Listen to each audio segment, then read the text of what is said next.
এমন কোনো ঘটনা যা আপনার সামনে ঘটেছে যেটা আপনাকে আজও শিহরিত করে, আজও ভাবায়, আজও কাঁদায়? এরকম কোনো একটা ঘটনা, কোনো একটা মুহূর্ত আমাদের সাথে একটু শেয়ার করা যাবে? ৫ আগস্ট দিনটা ছিল আমার জন্য অনেক বড় একটা পরীক্ষার।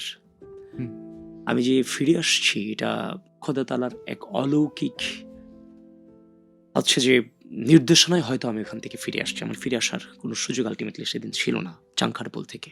কেন? ঢাকা মেডিকেলের নতুন বিল্ডিং এর দিকে আমি যখন ঢুকলাম, ঢোকার পরে দেখলাম ছত্রভঙ্গ অবস্থায় অনেক স্টুডেন্ট সেখানে দাঁড়িয়ে আছে।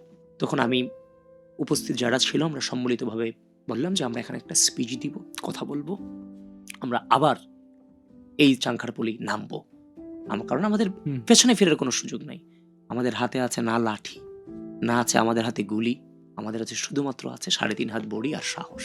তখন সবাই যখন জড়ো হলো, তখন আমি উপস্থিত ছাত্রজনের উদ্দেশ্যে অলৌকিকভাবেই ভাই বললাম যে, "প্লিজ কেউ কাউকে ছেড়ে যায়েন না।" তখন আমার পাশে যে ছেলেরা আমি বক্তৃতা দেওয়ার সময় সবচাইতে বেশি উজ্জীবিত ছিল, মানিক মিয়া সাহারিক।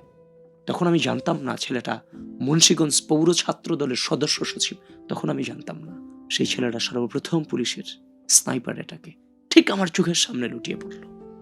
চোখের সামনে। শুধু সে না, তাকে আমরা পরবর্তীতে আইডেন্টিফাই করতে পেরেছি। তারপর সেখানে আনাসও কিন্তু সেখানে শহীদ হয়েছে। যদি আর না ফিরি তবে কষ্ট না পেয়ে গর্বিত হয়ে জীবনের প্রতিটি ভুলের জন্য ক্ষমা চাই। সে আনাসও কিন্তু সেই চাঙ্কারপুলে শহীদ হয়েছে। চোখের সামনে শহীদ নিয়ে যাচ্ছে হসপিটালে। হসপিটালে নিয়ে যাওয়ার পরও যে আমরা থেমে গেছি ব্যাপারটা তা না।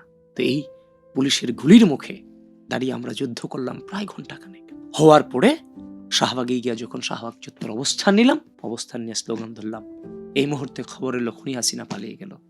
ঠিক এর কিছুক্ষণ পরেই হাসিনা দেশ ছেড়ে ভারতে পালিয়ে গেল।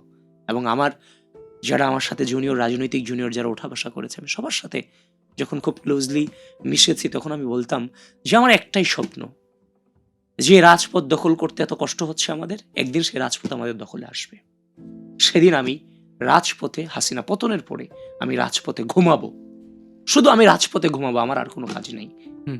শাহবাগে যেদিন হাসিনা চলে যায় আমরা উদযাপন করে শাহবাগ থানার সামনে কাদার মধ্যে, বৃষ্টি ছিল তো, কাদার মধ্যেই আমি প্রায় ৪০-৪৫ মিনিট ঘুমাইছি ভাই। স্টুডেন্টের আমার আশেপাশে যারা ছিল তাদের পায়ে মাথা রেখে আমি ৪০-৪৫ মিনিট ভাই ঘুমাইছি। ঘুম থেকে উঠে হাঁটতে হাঁটতে সোজা বাসায় এসেছি।